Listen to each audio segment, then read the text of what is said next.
let's do this. We're back. Welcome to another episode of uCast Talks, where we explore the latest innovations that are shaping the future of OTT. Well, I'm Matjaž, and today we're diving into a topic that's pushing the boundaries of entertainment. These are two technologies. One is augmented reality, AR, and the other one is virtual reality, VR. Everything related to OTT streaming. So the question is, are we as consumers ready to fully immerse ourselves into these experiences? And how close are we to widespread adoption of these technologies? Let's break it down. Before we go into the details, maybe just a word or two about these two technologies. So the virtual reality is a technology that completely immerses the user into this artificial digital environment. And you typically need a VR headset to experience it. In VR world, users can move around, look around, interact.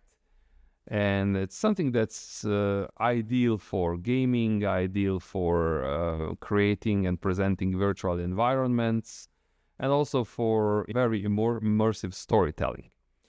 And on the other hand, augmented reality enhances the real world. So the real world is still projected, but it superimposes some elements on top of it. Just think about the AR glasses that display extra information in your field of vision.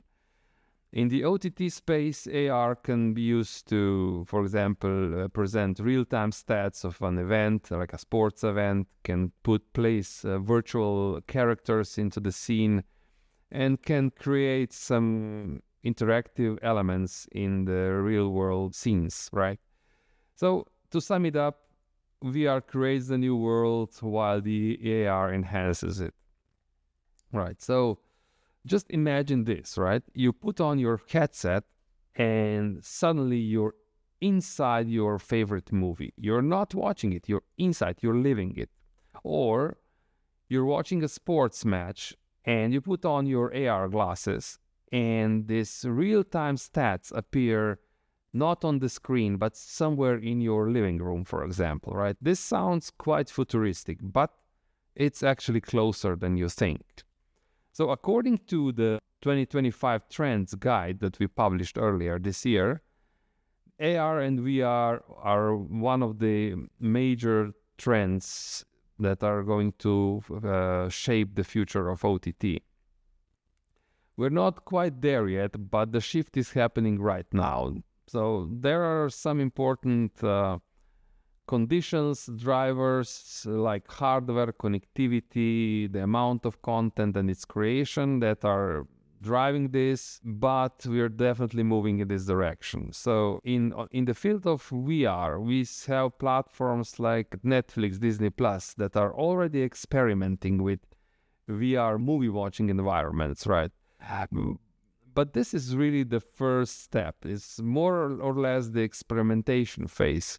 The biggest leap will come later, where we will have real interactive VR storytelling, where the user will be able to move through the story, being immersed in the story rather than just watching it on the big screen.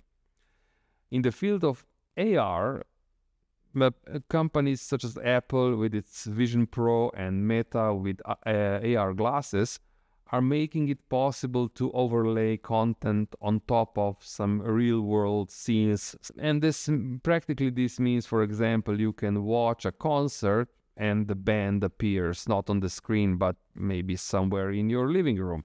Or you can watch a sports match and the game stats are projected, for example, on your coffee table and so on, right? So there are clear ideas and some first implementations and solutions out there. But what are the main drivers of these innovations? These technologies require ultra low latency, especially when you put on your headset. If things don't really work in real time, it can be quite a stressful experience. So definitely the evolvement of networks such as 5G and also this hybrid edge origin computing, where the computing and the content comes close to consumer, are really important to unlock these technologies in the future. The second thing is the AI, but the AI in relation with content creation, right? So all these virtual worlds, especially in the VR space, require a lot of content to be created, and the AI is just helping reduce the time and cost of creating such amounts of content. And the third one is, of course, the consumer interest. Younger audiences, younger consumers are coming on the market, and those are already familiar with these metaverse experiences, maybe through gaming and such services. So, and they expect the same level of interactivity and immersiveness from their streaming services. Right, so these are, I think, the three major drivers. We're not there yet, as I said. So there are still some hurdles to overcome. I think it's worth mentioning at least three of them. There are three, I think, major hurdles. One is hardware accessibility. So VR headsets, AR glasses are there, but they are still too expensive for mass deployment. For mass deployment, we really need to make them affordable, not just price-wise, but also comfortable for long-term use. The second hurdle is the cost of content development, content production. And here I think the AI will bridge the gap because it can produce a lot of content with relatively small investment. And the third one would be just the adoption, the amount of VR, AR content that's available out there. So it'll take some time for the content creators to create all these movies and create all these environments so that we can watch all kinds of events.